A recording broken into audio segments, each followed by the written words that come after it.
দর্শক, আজকের ভিডিওতে আমি আপনাদেরকে এমন একটা অবাক করা রাস্তা দেখাবো যে রাস্তার সৌন্দর্য দেখলে অনেকটা অবাক হয়ে যাবেন। কারণ এই রাস্তাটি খাড়া পাহাড়ের উপর দিকে চলে গেছে, এমন একটা পদ্ধতিতে এই রাস্তাটাকে নির্মাণ করা হয়েছে। খাড়া একটা পাহাড় মানে মাটি বা সমুদ্রপৃষ্ঠ থেকে অনেক উঁচুতে পাহাড়ের ওপরে এই রাস্তাটা নির্মাণ করা হয়েছে। কেন এত কষ্ট করে এই রাস্তাটা তৈরি করা হয়েছে এই ভিডিওর শেষের দিকে গিয়ে বুঝতে পারবেন। কারণ এই রাস্তার ঠিক শেষের দিকে একটা চমৎকার দৃশ্য আপনারা দেখতে পাবেন, যে কারণে এত কষ্ট করে মানে এই রাস্তাটাকে নির্মাণ করা হয়েছে।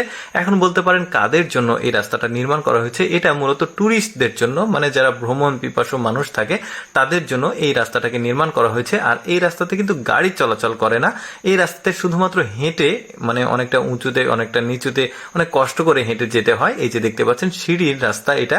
আর এই রাস্তাটা কিন্তু খাড়া, একদম পাহাড়ের ওপরে নিচে নদী দেখা যাচ্ছে, বেশ চমৎকার কিন্তু। আর একটু লক্ষ্য করে দেখবেন, একটু পর পর কিছু ভিউ পয়েন্ট, কিছু রিসোর্ট রয়েছে, কিছু হোটেল রয়েছে।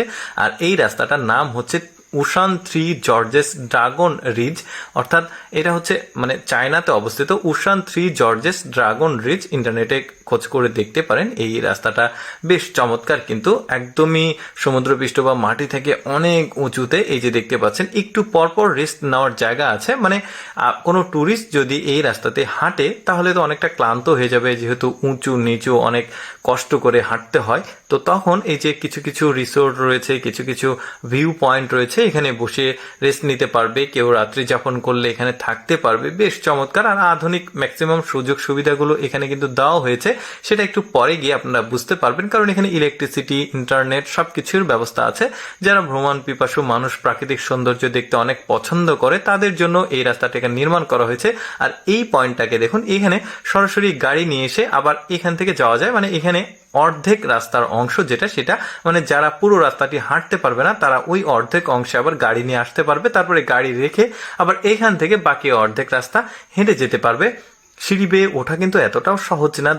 যারা দুর্গম পাহাড়ি রাস্তাতে হাঁটা চলাফেরার অভ্যাস আছে তারা কিন্তু জানে এই ধরনের পাহাড়ি রাস্তায় কতটা কষ্ট হয়। এই যে দেখতে পাচ্ছেন বিভিন্ন ধরনের স্ট্রাকচার এখানে নির্মাণ করা হয়েছে, যাতে ট্যুরিস্টদের মানে মনোযোগ আকর্ষণ করা যায়, ট্যুরিস্টদেরকে বিভিন্ন সুযোগ সুবিধা দেওয়া যায়। এই যে দেখতে পাচ্ছেন কারেন্টের যে পোলটা সেটা দেখা গেল। ওই যে সামনে কিছু হোটেল রিসোর্ট রয়েছে, এখানে কিন্তু অনেকে রাত্রি যাপন করে এখানকার সৌন্দর্য দেখার জন্য। অনেকটা রাস্তা কিন্তু শেষ হয়ে আসছে।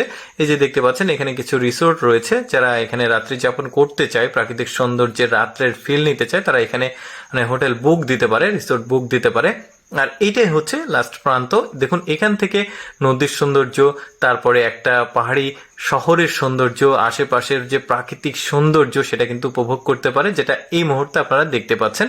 দর্শক, কেমন লাগলো আজকের এই চায়নার তৈরি দুর্গম আঁকা বাঁকা পাহাড়ি রাস্তার ভিডিওটি? অবশ্যই কমেন্ট করে জানাবেন। আর এই রকম এক্সেপশনাল ভিডিও প্রতিদিন দেখতে আমাদের ফলো রাখতে পারেন।